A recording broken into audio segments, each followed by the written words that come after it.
17,000 truckers off the road that quite frankly could not speak English, which is a safety issue. Yeah.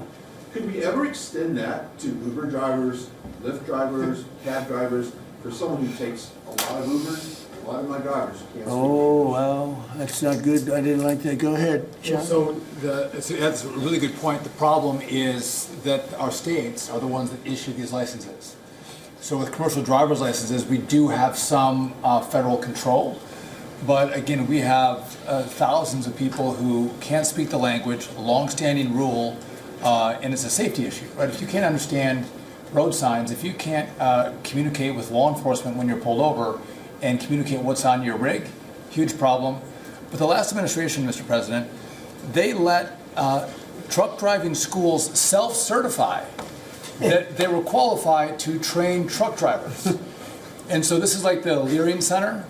So you pay $800 and you get a certificate that you passed a CDL driving school, and again, they have no skills. They don't have the knowledge, and they don't have the skills. They haven't gone through any of the testing. And then they get licenses, and they're killing Americans on our roads.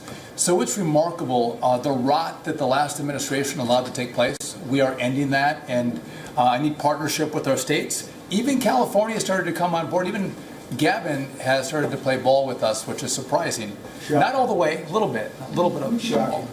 Mr. President, You know, it's interesting because I just saw something that the nursing home business and the daycare centers in particular, they went out and inspected them in Minnesota, and they didn't exist. They're knocking in. There happens to be a young man, Nick, nice young man. He's done a very good job. They're knocking on doors. It's like homes, and they're getting hundreds of thousands of that. They didn't exist, and in California it's worse. It's even worse.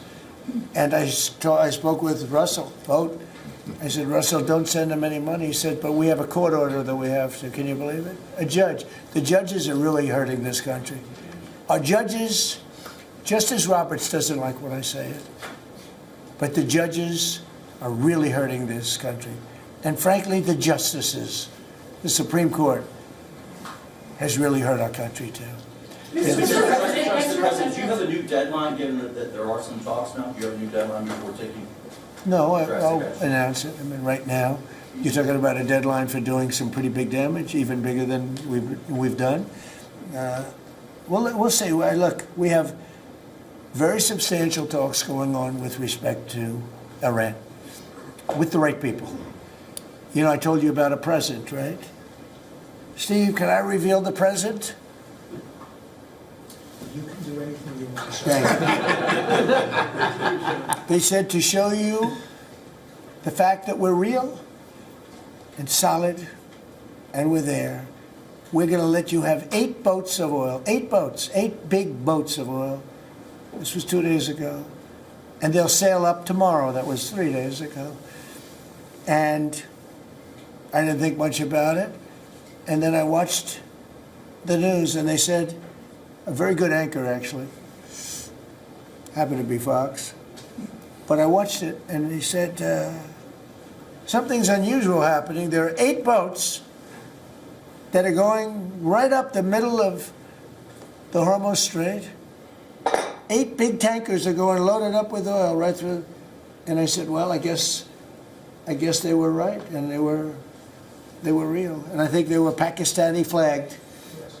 And I said, well, I guess we're dealing with the right people. And actually, they then apologized for something they said, and they said, we're going to send 2 more boats.